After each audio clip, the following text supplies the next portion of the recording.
ઓમ નમો નારાયણ. આપ સૌનું સ્વાગત છે. શરૂ કરીએ આજનો અધ્યાય. પૂરણપુરી બાપુ સાથે હરિદ્વાર જવા માટે હું પ્રવાસ કરી રહ્યો હતો.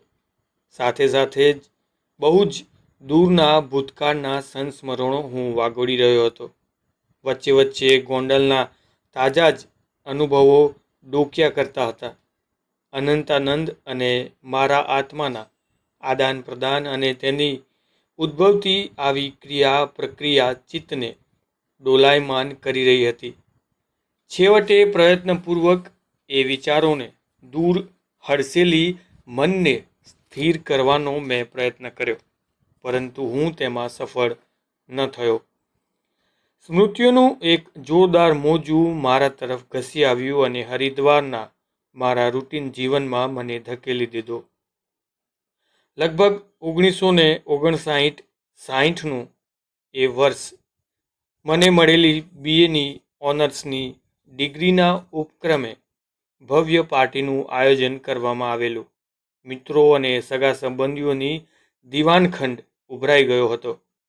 માતા પિતાની ઉપસ્થિતિમાં પાર્ટી જામી હતી, કારણ કે પિતાશ્રી એક વખત શહેર સુધરાયના પ્રમુખ પદે રહી ચૂક્યા હતા અને હજુ પણ તે શહેરમાં પ્રતિષ્ઠિત અને સન્માનીય વ્યક્તિ હતા. શહેરના લબ્ધ પ્રતિષ્ઠિત લોકો અને બધાની વચ્ચે રોશની જેવી ચંદા અને રેવાનંદજીની ઉપસ્થિતિમાં પાર્ટીના આનંદનું વાતાવરણ છવાઈ ગયું હતું. પરંતુ નાના ભાઈ મયુરની ગેરહાજરી કુટુંબના બધા સભ્યોને ડંખી રહી હતી. તપાસ કરાવી, પરંતુ વાવડ મળ્યા નહીં. મન ખારાશથી ભરાઈ ગયું. એક બાજુ શાંતિથી બેસી ગયો ત્યાં જ રેવાનંદ સાથે હસતા ચહેરે ચંદા મારી પાસે આવીને બોલી, "આમ નિરાશ જેવો કેમ બનીને બેસી ગયો છે? આજે તો તારા માટે બેવડી ખુશીનો પ્રસંગ છે." પછી મારી બાજુમાં સોફા પર બેઠક લેતા બોલી, "આજે તો આપણા બંને માટે બેવડી ખુશીનો દિવસ છે. આપણને દિલ્હી લો કોલેજમાં પણ એડમિશન મળી ગયું છે. આના ઉપલક્ષમાં તો આજે આ રેવાનંદ અને મિત્રોએ આ સમારંભનું આયોજન કરેલું છે." કહી મારા વાસા પર પ્રેમથી હાથ મૂક્યો. રેવાનંદ પણ મારી ડાબી બાજુએ બેઠક લઈને બોલ્યો, "સામાન્ય બાબતમાં પણ મનને વિકસિત કરીશ નહીં તો આગળ પર જીવનમાં આવતા ઝંઝાવટો સામે કેમ કરીને ઝઝૂમી શકીશ?" કહીને મારી વધુ નજીક આવીને બોલ્યો, "કોઈ પણ બાબતમાં ભવિષ્યમાં શું થશે તેનો વિચાર ક્યારેય નહીં કરવાનો. જે થવાનું હશે તે થઈને જ રહેશે, તો ચિંતા શા માટે કરવી? તારી વાત સત્ય છે અને તે હું સમજુ પણ છું, પરંતુ કદાચ હું નબળો છું અથવા લાગણીશીલ છું. વળી એ લાગણીની અતિરેકતાને પણ હું સમજું છું.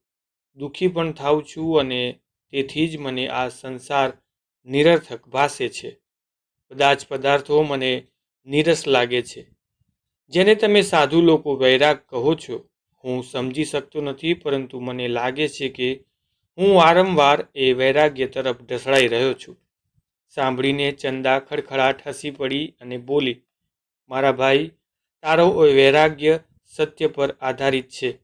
ખરેખર સંસાર માણવા જેવો નથી, પરંતુ વિશ્વનું મંડાણ જે સંસારથી થયું છે તેમાં જ રહીને તો બધું જ કરવાનું છે. વૈરાગ્ય પણ તું શાના આધારે કરીશ? સંસારની નિરર્થકતા પર જ ને. એટલે સંસારને નજરઅંદાજ કરવો પણ શક્ય નથી. સંસારને આત્મામાં સમાવવો પડે. સંસારને વિશ્વને આત્મામાં સમાવી આત્મસાત કરવો પડે, ત્યારે જ સાચો વૈરાગ્ય થયો કહેવાય." પછી હસીને ઉમેર્યું, "આ બધી વાતો અત્યારે તને અટપટી લાગશે, પરંતુ એક વખત એવો આવશે કે આ બધું જ જ્ઞાન તારામાં સ્વયં પ્રગટી ઉઠશે અને એ પછી જ સંસારની સાચી નિરર્થકતા તું સમજી શકીશ. વાતાવરણમાં લાગણીશીલ બની તેને વૈરાગ્યનું રૂપ આપી ઉતાવળ કરીશ નહીં. કારણ કે કાચા વૈરાગ્યનું બીજું નામ પણ પલાયન વૃત્તિ છે. આ ભેદને સમજવાનો પ્રયત્ન કર્યા કરજે." હું ચંદાની વાત ધ્યાનથી સાંભળી રહ્યો હતો. તેની વાતો મને હૃદયમાં શાંતિ જન્માવી રહી હતી. ત્યાં જ રેવાનંદે મારા ખભાનો સ્પર્શ કરીને કહ્યું, જો સામે જો, તારો પરમ મિત્ર આશીષ કે આશિક, શું નામ આશીષ, તે પાર્ટી છોડીને જઈ રહ્યો છે. એને પાછો વાળ. હજુ તો સમૂહ ભોજન માટે કનખલ જવાનું છે. ત્યાં ભોજન બાદ આધ્યાત્મિક ચર્ચા અને પ્રવચન જેવું થવાનું પણ છે. ચંદા પણ તેમાં ભાગ લેશે. પછી ચંદા તરફ દ્રષ્ટિ કરીને કહ્યું, માટે તારા મિત્ર આશીષને જવા દઈશ નહીં. ત્યાં જ ચંદાએ મોટેથી અવાજ કરી આશીષનું ધ્યાન દોરતા કહ્યું, આશીષ ક્યાં જઈ રહ્યો છે? આવ તો ખરો, અહીં આવ, બેસ.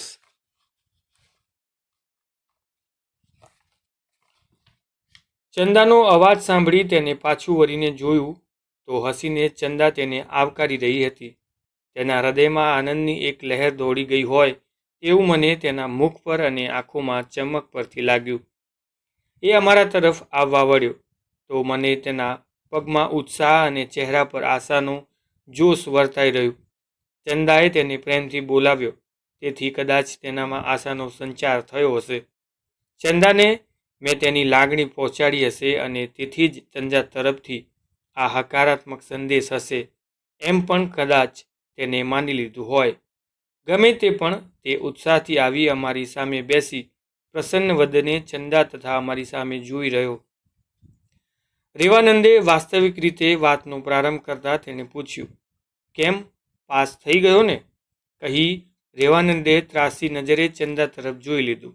હા, પાસ થઈ ગયો, સહર્ષ જણાવતા તેને આગળ કહ્યું, સ્વરૂપની ઘણી સહાયતા મળી. એ કેવી રીતે? પેપર્સ તો તમે જ લખેલા ને? હસતા રેવાનંદે કહ્યું, હા, પરંતુ વાત એમ છે કે હું અને સ્વરૂપ લગભગ સાથે જ વાંચતા, એટલે ઉત્સાહ સાથે તેના જ્ઞાનનો પણ લાભ મળતો. વાહ, સરસ, કહી બધાને સંબોધન કરતા રેવાનંદે આગળ કહ્યું, હવે પછી થોડી વારમાં આપણે કનખલ ભોજન માટે જવાનું છે. ભોજન બાદ ત્યાં જ પટાંગણમાં આધ્યાત્મિક ચર્ચા સભા જેવું આયોજન કરેલું છે, જેમાં યુવાન મહાત્મા વિશ્વંભર થોડું આધ્યાત્મિક માર્ગદર્શન કરાવશે. આજની યુવા પેઢીને યોગ્ય દિશાસૂચન કરાવવાનું અભિયાન તેણે શરૂ કર્યું છે. પછી ચંદા તરફ દ્રષ્ટિ કરી કહ્યું, ચંદા પણ તેમાં થોડું વક્તવ્ય આપશે. તે પણ આ અભિયાનમાં સંલગ્ન છે. પછી થોડું અટકીને બોલ્યો, દિલ્હીમાં તમને એડમિશન તો મળી ગયું છે, એટલે આવતીકાલે જ તમે ઉપડશો. હવે તમે કનખલ જવા ઉપડો. હું અહીંથી થોડી વ્યવસ્થા કરી ત્યાં બધા સાથે પહોંચું છું. તે ચપ્પલ પહેરીને ચાલતો થયો. આશીષ પણ ઉઠીને તેની રીતે જવા ઉઠ્યો. તેણે એક દ્રષ્ટિ ચંદા તરફ કરી, પરંતુ ચંદા બીજા સાથે વાતોમાં વ્યસ્ત હતી. ધીમે ડગલે તે આગળ વધી રહ્યો હતો. દૂર જતાં તેને મેં એક દીર્ઘ નિશાસા નાખતો જોયો. તેનું કારણ કદાચ ચંદાએ તેના તરફ ખાસ લક્ષ્ય ના આપ્યું તે હશે. કનખલ જવા રવાના થતાં બધાએ મને ચંદાને શુભેચ્છા સાથે આશીર્વાદ આપ્યા અને પિતાશ્રીએ બધાને ભોજન તથા ચર્ચામાં ભાગ લેવા વિનંતી કરતા બધા એક પછી એક ત્યાં જવા રવાના થયા. કનખલ મારા બંગલાની સામે જ રોડની સામેની બાજુમાં જ હોવાથી વાહન વગેરેની વ્યવસ્થા કરવાની જરૂર ન હતી. ગંગા કિનારે એક વિશાળ મંડપની રચના કરી તેમાં ભોજનની વ્યવસ્થા કરવામાં આવી. ચર્ચા સભા દક્ષ પ્રજાપતિના પુરાતન યજ્ઞસ્થળની સામેના વિશાળ મેદાનમાં રાખવામાં આવી હતી.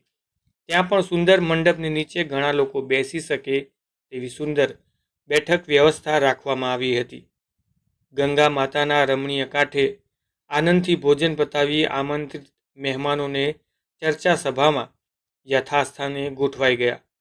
સામે સુશોભિત મંચ પર મારા પિતાશ્રી, કાકા તથા 2-5 ખાસ ગૃહસ્થો બિરાજિત હતા. વચ્ચે આજના યુવા સાધુ જે પ્રશ્નોના જવાબ આપવાના હતા તેનું સ્થાન ખાલી હતું. ચંદા તેને વિનંતી કરી સભા મંડપમાં લાવવા ગયેલી હતી. હું તથા રેવાનંદ, આશીષ તથા અન્ય મિત્રો સામે ગોઠવાઈ ગયા હતા. આગળના ભાગમાં કેટલાક સાધુઓ, સંતો તથા પ્રતિષ્ઠિત લોકોના આસનો હતા. જિજ્ઞાસુ યાત્રિકો માટે પણ બેસવાની વ્યવસ્થા કરવામાં આવી હતી. થોડી જ વારમાં વિશ્વંભરને લઈને ચંદા આવી પહોંચતા બધાની ઇંતજારીનો અંત આવ્યો. યુવાન સાધુ વિશ્વંભર વસ્ત્રમાં માત્ર લંગોટ, આખું શરીર ભસ્મ ચર્ચિત, ઊંચો પડછન દેહ, વર્ણ શ્યામ, કાળી ભમ્મર, મોટી જટાથી યુક્ત, જાણે શિવનું સ્વરૂપ હોય તેવો દેખાતો, મક્કમ ડગલા ભરતો આવી રહ્યો હતો. મેં મંચ પર આવી બિરાજતા જાણે સમગ્ર વાતાવરણ ભક્તિ અને વૈરાગ્યથી ઉભરાઈ ગયું હોય તેમ લાગ્યું. ઔપચારિકતા બાદ વિશ્વંભરે ઊભા થઈને જયઘોષ કરી પ્રારંભ કરતા કહ્યું, આત્મ સ્વરૂપ પ્રિય ભક્તજનો, હું અહીં કોઈ ઉપદેશ આપી આપને પ્રભાવિત કરવા ઉપસ્થિત થયો નથી. હું તો મારું ઋણ ચૂકવવા આવ્યો છું. પછી બધે દ્રષ્ટિ ગુમાવી ધીર ગંભીર શબ્દોમાં આગળ કહ્યું, પ્રત્યેક મનુષ્યે જન્મ ધારણ કરી ઋણ ચૂકવીને ઈશ્વર પ્રાપ્તિ માટેના પ્રયત્નો કરવા જોઈએ. તો જ તે જીવન મુક્ત બની શકે, અર્થાત પછી જ મોક્ષ ગતિને પ્રાપ્ત થાય છે. પ્રત્યેક મનુષ્યે જીવન દરમિયાન 3 ઋણ અવશ્ય ચૂકવવા જોઈએ: પિતૃઋણ, દેવઋણ અને ઋષિ ઋણ. માતા પિતાની યથાશક્તિ સેવા દ્વારા પિતૃઋણ, યજ્ઞ યાગાદિક કર્મ, પિતૃતૃપ્ત જપ તપ દ્વારા દેવઋણ અને આધ્યાત્મ અધ્યયન અને ઋષિમુનિઓ દ્વારા રચાયેલ અને સેવાયેલ ઉપદેશોનો પ્રચાર અને પ્રસાર તે ઋષિ ઋણ છે, જે આ જીવનમાં દરમિયાન ચૂકવવાના પ્રયત્નો કરવો તે ધર્મ છે. એ દ્રષ્ટિએ હું આજે આપની સમક્ષ ઉપસ્થિત થયો છું. પછી દાઢી પર હાથ પસરાવી થોડા મૌન બાદ પુનઃ કહ્યું, આજે પ્રત્યેક મનુષ્ય સંસારથી ત્રસ્ત છે. યુવાનો મૂંઝાય છે કારણ કે ધર્મ અને અધર્મના ભેદની તેમને ખબર નથી. ઈશ્વરાભિમુખ સાધકોને પણ ઘણા પ્રશ્નો મૂંઝાતા હોય છે. તેમને માર્ગદર્શનની જરૂરત હોય છે ને એટલા માટે જ આજે આ ચર્ચા સભાનું આયોજન કરવામાં આવેલું છે. કોઈ પણ જિજ્ઞાસુ આધ્યાત્મિક દ્રષ્ટિએ પ્રશ્ન પૂછી શકે છે, પોતાની અભિપ્રાય પણ આપી શકે છે. વિશ્વંભરજી આટલું કહીને બેસતાની સાથે જ સંચાલન કરવા ચંદા આગળ આવી. ભગવી સાડી, સૌમ્ય ચહેરો, છૂટા વાકડિયા વાળ, તેજસ્વી મોટી આંખોવાળી ચંદા પૃથ્વી પર અવતરેલી કોઈ યોગીની જેવી લાગી રહી હતી. અનાયાસ જ મારી દ્રષ્ટિ આશીષ તરફ ખેંચાઈ ગઈ. એકીટસે તે ચંદાને નિહાળી રહ્યો હતો, નહીં તેના સૌંદર્યને જાણે પી રહ્યો હતો. મને તેની દયા આવી. જ્યારે તે જાણશે કે ચંદા તેને ચાહતી નથી, ત્યારે તેનું હૃદય ભાંગી પડશે. કદાચ ન કરવાનું કરી બેસશે તો? હું વિચારી રહ્યો હતો ત્યાં જ ચંદાના શબ્દો લહેરાઈ રહેતા હું સાંભળવા તત્પર બન્યો. પ્રિય આત્માનુબંધુઓ, હરિદ્વારવાસીઓ, આપ સૌ વિશ્વંભરજીના ત્યાગ, તપ અને જ્ઞાનથી સુપરિચિત છો જ. આજે તેઓ શ્રી જિજ્ઞાસુઓના પ્રશ્નો પર ચર્ચા કરી માર્ગદર્શન આપવા આપણને ઉત્કૃષ્ટ કરશે. તો હવે આપનામાંથી કોઈ પણ પ્રશ્ન પૂછી ચર્ચાનો આરંભ કરે તેવી વિનંતી કરું છું, કહી ચંદાએ વિશ્વંભરને માઇક સોંપ્યું. થોડીવારે એક યુવાન ઊભો થયો. કહ્યું, મને આધ્યાત્મિક વિષયમાં ખૂબ રસ છે. ઈશ્વર પ્રાપ્તિની ઈચ્છા થાય છે. યથાશક્તિ નામ સ્મરણ જપ કરું છું, પરંતુ મને શાંતિ નથી. ક્યારેક મને ઉદાસીન વૃત્તિ ઘેરી વળે છે. મને કોઈ બાબતમાં રસ હોય તેવું લાગતું નથી. ઘણા પ્રલોભનો મારી સામે આવે છે. મૂંઝાઈને હું કશું નક્કી કરી શકતો નથી. તો કારણ સાથે માર્ગદર્શન આપો, કહી મૌન બની ઊભો રહેલા વિશ્વંભરજીએ સાહાસ્ય પ્રશ્ન કર્યો, કેમ, તમારે લગ્ન કરવાની ઈચ્છા નથી કે શું? યુવાન મૂંગો રહ્યો. તો વિશ્વંભરજીએ આગળ કહ્યું, તમને સંસાર તરફ વૈરાગ્ય થઈ આવે છે, પરંતુ કેવળ વૈરાગ્ય કામનો નથી. કારણ કે અમુક સંજોગો ઉપસ્થિતિ થતાં ઘણાની વૈરાગ્ય જેવું થઈ આવે છે. પછી મધુર હસતા હસતા આગળ કહ્યું, સ્મશાન વૈરાગ્ય, પ્રસૃતિ વૈરાગ્ય, પુરાણ વૈરાગ્ય વગેરે અનેક પ્રકારના વૈરાગ્ય છે, પરંતુ તે ખરા વૈરાગ્ય નથી. વિવેકયુક્ત વૈરાગ્ય હોય તો જ તે કાયમ ટકે છે. સ્મશાન વૈરાગ્ય કેવલ સ્મશાન પૂરતો જ મર્યાદિત રહે છે. કોઈ પવિત્ર અંતઃકરણવાળાને તે 4-6 મહિના રહે છે, જ્યારે પૂર્ણ સંસ્કારી કોઈ યોગ ભ્રષ્ટ પુરુષને તે સદાકાળ રહે છે. માટે વિવેક બુદ્ધિ મુખ્ય છે. મનુષ્ય શરીર ધારણ કરે છે તો વિવેક બુદ્ધિનો ઉપયોગ કરી જ્ઞાન સંપાદન કરે. મનુષ્યનું મુખ્ય કર્તવ્ય આ જ છે. મૃત્યુનું સ્મરણ એ વૈરાગ્યનો હેતુ છે. આનાથી વૈરાગ્ય દ્રઢ બને છે. માથા પર ઉભેલા કારને જો મનુષ્ય જુએ તો તેને ભોજન પણ ન ભાવે, ત્યારે અન્ય વૈભવી પદાર્થો તો વાત જ ક્યાં આવતી નથી. માટે સાચો વૈરાગ્ય પ્રાપ્ત કરવા મૃત્યુનું ચિંતન જરૂરી છે. વિશ્વંભરજી બોલી રહ્યા હતા ત્યાં જ પાછળથી એક ગૃહસ્થનો અવાજ સંભળાયો. મહારાજ, જ્ઞાન સાથે ગૃહસ્થ આશ્રમ યોગ્ય છે કે સંન્યાસ આશ્રમ? તુરંત જ વિશ્વંભરજીએ પ્રત્યુત્તર આપ્યો.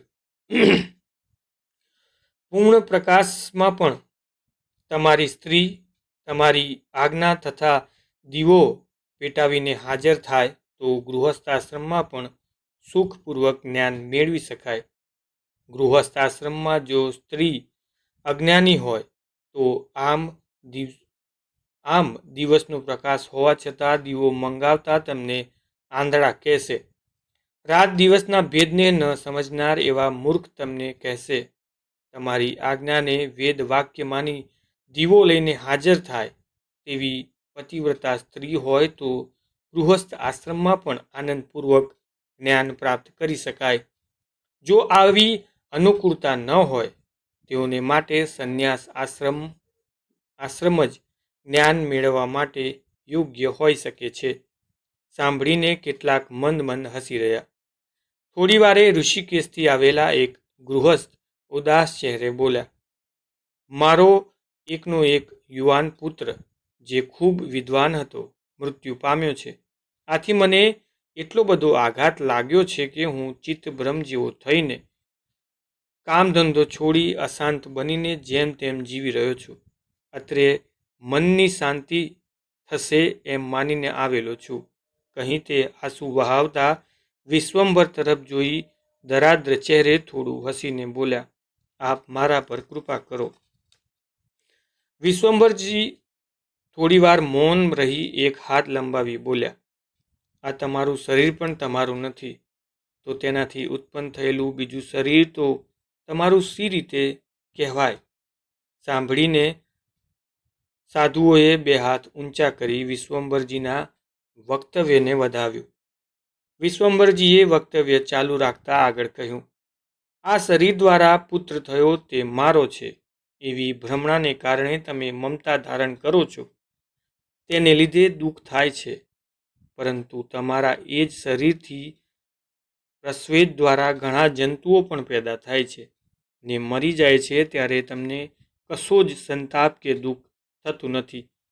કારણ કે એ જંતુ વગેરે મારા છે એવી મમતા તમને તેમાં રાખતી નથી.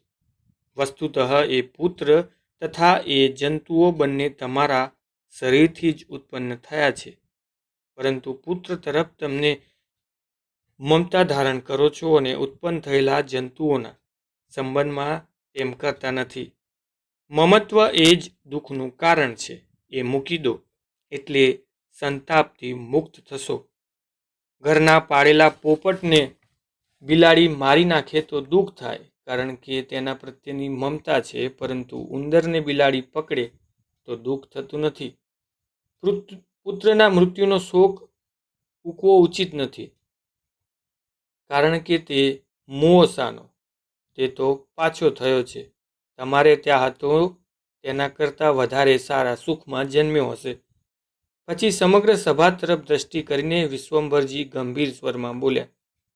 તમારા સંસાર પ્રવાહમાં ઘણા પુત્રો થઈ ગયા અને તેને તમારા જેવા ઘણા પિતા થઈ ગયા. સાંભળી સભામાં ગંભીરતા છવાઈ ગઈ. પછી વિશ્વંભરે સમાપન કરતા હોય તેવા ભાવથી કહ્યું, હવે ઘણો સમય થઈ ગયો છે.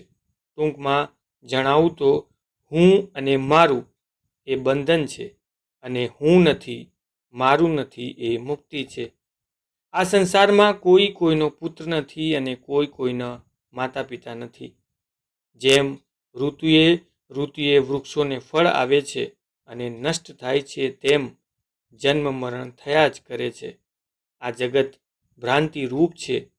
આ જગત છે તેમજ જન્મ મરણ થયા જ કરે છે. આ જગત ભ્રાંતિ રૂપ છે. તે આપણા જ સંકલ્પથી ઉત્પન્ન થતું જાય છે. પુત્રની ભાવના છે, પતિ કે પ્રિયતમની ભાવના છે, ત્યાં ત્યાં તે દેખાય છે. જેવી જેની વાસના તેનો જન્મ થાય છે. પછી થોડું હસીને વિશ્વંભરજી આગળ બોલ્યા, મારા પણ અનેક જન્મો થયા છે. જે હું જાણું છું. જે અજ્ઞાની છે તે જ દેહ ઇન્દ્રિયોના ગુણો વિશે એકાકાર થઈ જાય છે અને સુખ દુઃખનો ભોગતા બને છે. જ્ઞાનવાન કર્મો કરવા છતાં અકર્તા છે. પોતાના સ્વરૂપમાં જ તે નિમગ્ન રહે છે. માટે જ કહું છું કે મિથ્યા એવા દેહની ભાવનાઓનો ત્યાગ કરી નિત્ય શુદ્ધ પરમાત્માના સ્વરૂપમાં મનને સ્થિર કરો.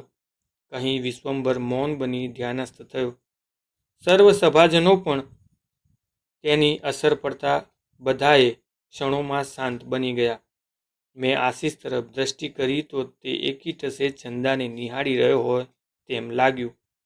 મને તેની દયા આવી. વિચાર્યું, ક્યાં પરમ પવિત્ર સાધ્વી ચંદાબહેન અને ક્યાં આ સ્ત્રીના બાહ્ય સ્વરૂપમાં આસક્ત કામી પુરુષ. આટલું સાંભળવા છતાં પણ જેની આસક્તિ દૂર નથી તેને કેવો સમજવો. હું આશીષ વિશે વિચારી રહ્યો હતો ત્યાં જ વિશ્વંભર પુનઃ બોલ્યા, હવે હું ઈચ્છું છું કે દેવીતુલ્ય ચંદાબહેન યથાયોગ્ય થોડું કહી સભાનું વિસર્જન કરે. સાંભળીને આશીષની આંખો હર્ષથી થોડી વધુ પહોળી થઈ. આસન પરથી તે ઊભો થઈ ચંદાને તાકતો તેને સાંભળવા નહીં બોલતી નિહાળવા ઉત્સુક બની ગયો. ચંદાબહેને ઊભા થઈ વિનમ્રતાથી પ્રારંભ કર્યો, આત્મ સ્વરૂપ બંધુઓ, ચર્ચાનું સમાપન વહેલું પૂર્ણ કરવું પડે છે. કારણ કે મહાત્મા વિશ્વંભરજીને તેમના ઓમ ગુરુનો જૂનાગઢ પહોંચવાનો આદેશ થયો છે. તેથી તેમનું તાત્કાલિક જવું અનિવાર્ય બન્યું છે. મારી પાસે જ બિરાજિત યુવાન મહાત્મા વિશ્વ સ્વરૂપાનંદજી તે પણ તેમની સાથે વિદાય લઈ રહ્યા છે અને તે જ કારણે જ આજથી સભા ટૂંકાવી પડે છે, તો ક્ષમા કરશો. શ્રી વિશ્વંભરજી યુવાઓ માટે જ્ઞાન વૈરાગ્ય અભિયાન ચલાવી રહ્યા છે, જે આજના સાંપ્રત યુગમાં નિતાંત જરૂરી છે. પ્રથમ બધા ઋષિઓએ ગૃહસ્થાશ્રમમાં રહીને જ્ઞાન સંપાદન કર્યું હતું, પરંતુ આદર્શ ગૃહસ્થ બનવા માટે પ્રથમ સંયમ જરૂરી છે.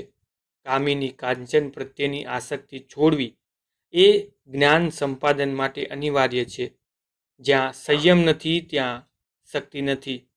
આજના યુવાનોમાં શક્તિ નથી તેનું કારણ વ્યસન અને સંયમનો અભાવ છે. અયોગ્ય ચિંતન તેની વૃત્તિઓને ભટકાવી ઇન્દ્રિયોને બહેકાવે છે. આવા દૂષિત ચિંતનને કારણે તેમનામાં ઉત્પન્ન થતી ભાવના પ્રેમના ટાયલાવેડામાં પરિણામે છે. પરિણામે તે પોતાના ધ્યેયથી વિચલિત બની અધોગતિ પામતા પોતાના વ્યક્તિત્વને ખોઈ બેસે છે. તે હતાશ અને શક્તિહીન યુવાન છેવટે કાપુરુષ જેવો ભમતો તિરસ્કારને પ્રાપ્ત બની રહે છે. પછી થોડું અટકીને આગળ કહ્યું, ટૂંકમાં કહું તો ઘણા એવા યુવાનો નજરે પડે છે કે સિનેમાની અસરથી પોતાના સંસ્કારો ભૂલીને પ્રેમના વહેમમાં વાસનાયુક્ત બની સતત સ્ત્રીનું ચિંતન કર્યા કરે છે. તેઓ જાગૃત બની આવું બીભત્સ ચિંતન કરતા એટલે એ આજના યુવાધન માટે આસક્ત છે. તેથી તેઓ આ અધમ પ્રલોભનથી અટકે એ દૃષ્ટિએ થોડું કહેવું મને જરૂરી લાગે છે. ચંદાબહેન બોલી રહ્યા હતા ત્યાં જ એક યુવાને ઊભા થઈ વિનમ્ર સ્વરમાં કહ્યું, બહેનજી, આપની વાત સત્ય છે. આજના યુગમાં વાતાવરણને કારણે યુવાનોમાં વાસનાયુક્ત ચિંતન, વાણી અને વર્તન વ્યવહાર દૂષિત થઈ રહ્યા છે. હું પોતે પણ ઈચ્છા હોવા છતાં પણ તેનાથી મુક્ત રહી શકતો નથી. તો ઉપાય બતાવવા વિનંતી છે. ખૂબ સરસ પ્રશ્ન. ચંદાબહેને ખુશી વ્યક્ત કરતા કહ્યું, તમે નિખાલસતાથી તમારી નબળાઈઓ સ્વીકાર કર્યો તે ધન્યવાદને પાત્ર છે. ઘણા તો એ જાણતા હોવા છતાં તેમાંથી બહાર નીકળવાનો પ્રયત્ન સુદ્ધા કરતા નથી. આનો ઉપાય સરળ છે, પરંતુ મનોબળ કેળવવું જરૂરી છે. સ્ત્રીઓના પ્રલોભનથી દૂર રહેવા તેની બીજી બાજુનો વિચાર કે ચિંતન કરવું જોઈએ. પછી થોડું મૌન ધારણ કરી ચંદાબહેન અટકતા મેં આશિષ તરફ દ્રષ્ટિ કરી તો તેના ચહેરા પર મને ઝાંખપ અને નિરાશા ભાવ જોવા મળ્યો.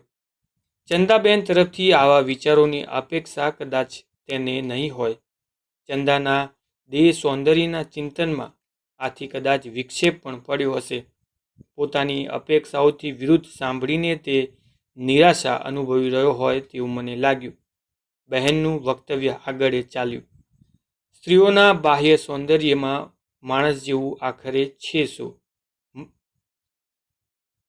સ્ત્રીઓના બાહ્ય સૌંદર્યમાં માણવા જેવું આખરે છે શું? યોગ વશિષ્ઠ વૈરાગ્ય પ્રકરણમાં તે આની ચર્ચા કરતા પ્રશ્ન કરે છે.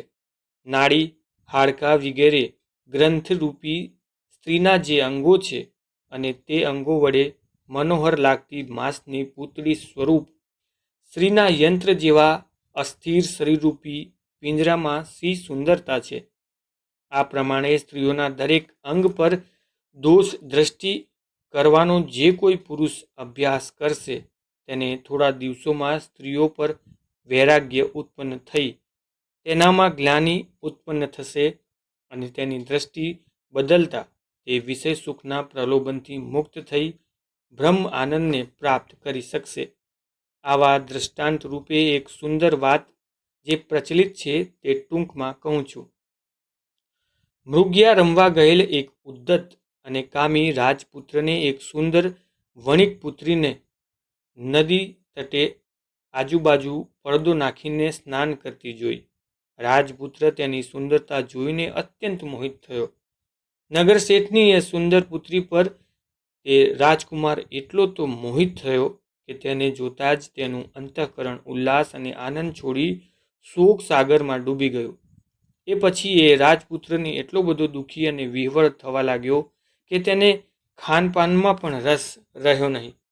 રાજાને પુત્રની આ દશા તથા કારણની જાણ થતાં તેને વણિક પર જોર જુલમથી દબાણ કર્યું. પિતા અકારણે ચિંતાગ્રસ્ત જણાતા વણિકની પુત્રીએ તેનું કારણ પૂછતા કન્યા આવી વિષમ પરિસ્થિતિની જ્ઞાન થઈ. પુત્રીએ તેના પિતા પાસે જઈ હસીને કહ્યું, આપ ગભરાશો નહીં. જઈને હા કહો અને રાજાજીને જણાવો કે લગ્ન થયા પૂર્વે એક દિવસ રાજકુંવર મારી પાસે એકાંતમાં આવીને મળે એવી મારી ઈચ્છા છે. રાજાએ આ વાત માન્ય રાખી.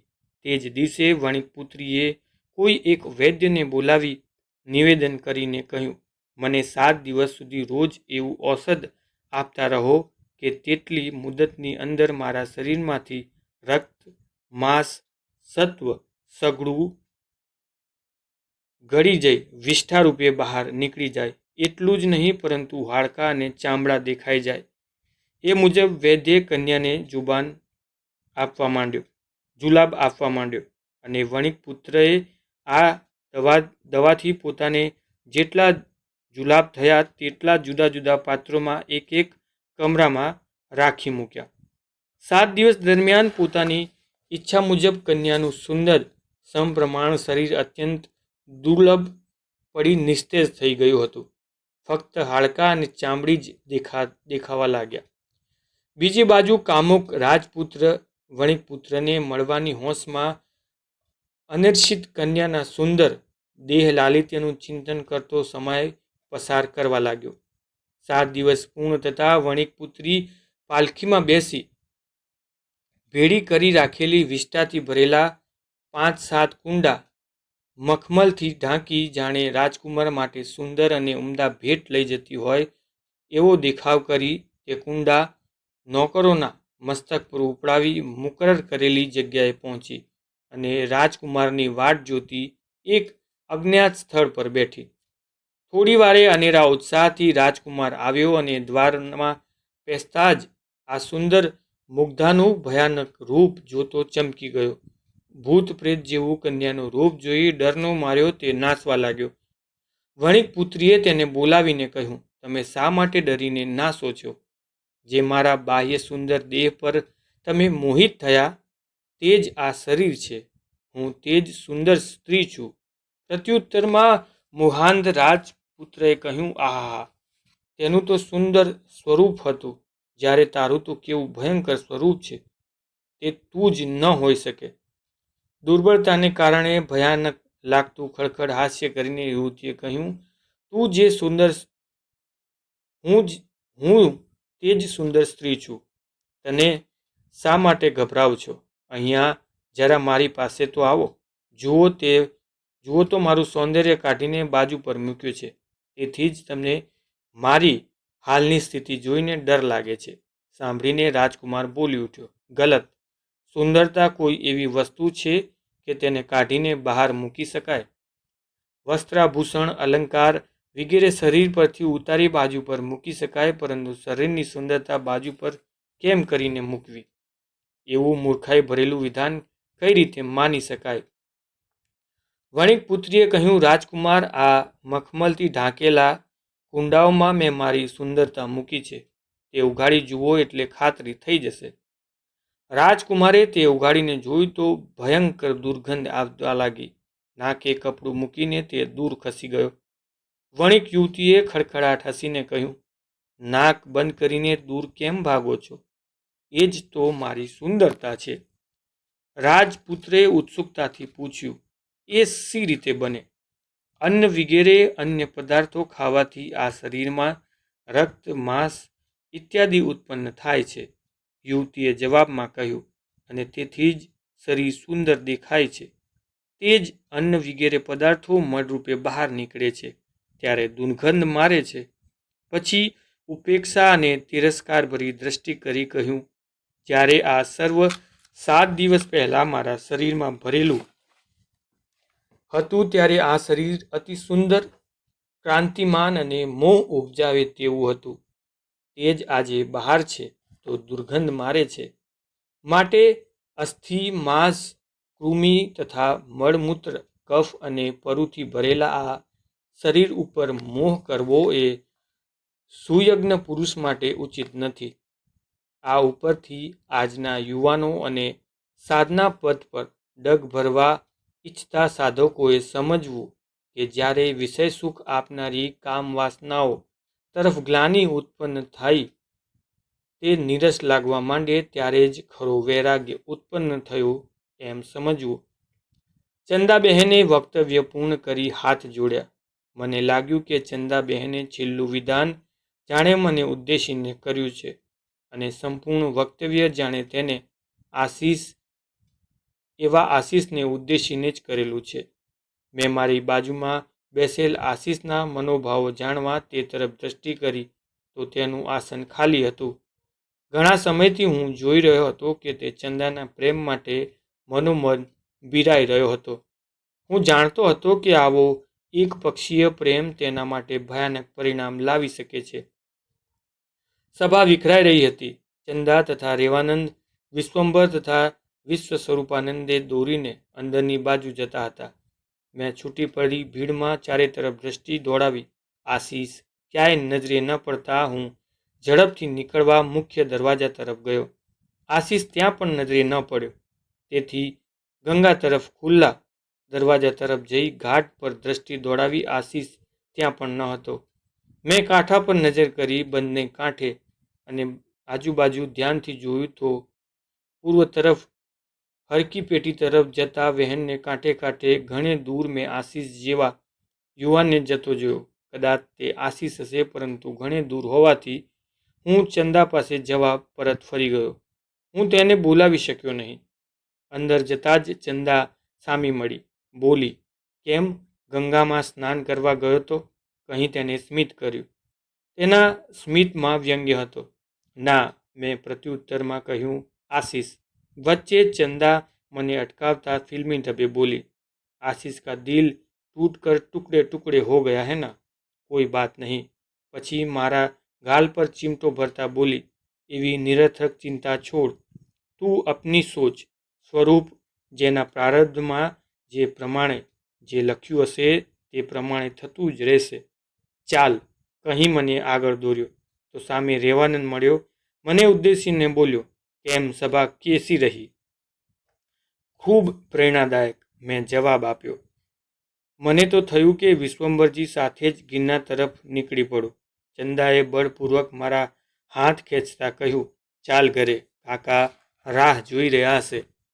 પછી રેવાનંદજીને ઉદ્દેશીને કહ્યું, તારે પણ આવવાનું છે. આજે તમારે બંને મારા હાથની રસોઈ જમવાની છે. પરિવારમાં કાકા અને ચંદા એ બે જ હતા. સારી એવી મિલકત અને આવક હતી. ચંદાના ભાવિ વિશે કાકાને કોઈ ચિંતા હતી નહીં. આમ પણ ચંદાની ચિંતા કરવા કોણ સમર્થ હતું? કાકા પણ ચંદાની યોગ્યતા અને તેજસ્વીતા વિશે જાણતા હતા, એટલે નિરર્થક ચિંતાથી મુક્ત હતા. સ્થિતિપ્રજ્ઞ તેનું જીવન બહુ ઉત્તમ અને સુવર્ણ હતું.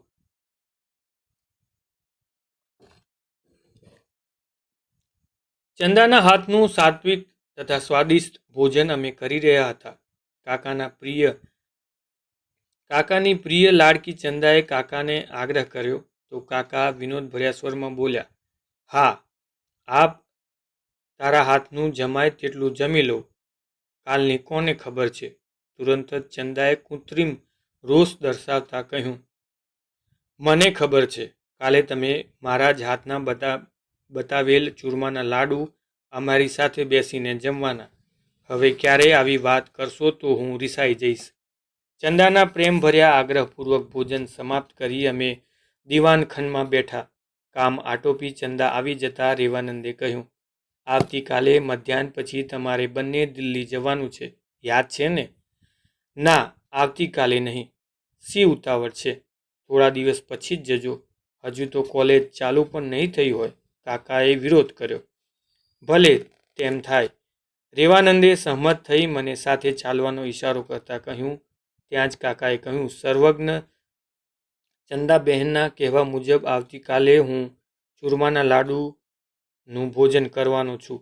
તમારે બંનેએ મને સાથ આપવાનો છે. અમે એક સાથે હસી પડ્યા ને સહાસ્ય વિદાય લઈ અમે છૂટા પડ્યા. રાત્રે માતા પિતાને પ્રણામ કરી પથારીમાં લંબાવ્યું. ઊંઘ આવતી ન હતી. આશીષની ગ્લાનિ તથા કાકાના છેલ્લા શબ્દોએ કબજો જમાવ્યો હતો. ન જાણે કેમ પણ કાલની કોને ખબર છે, એમના એ શબ્દોનું રટણ થયા જ કરતું હતું. પરંતુ સાથે સાથે ચંદાના શબ્દો, મને ખબર છે, કાલે તમે મારા જ હાથના બનાવેલ ચૂરમાના લાડુ અમારે સાથે જમવાના.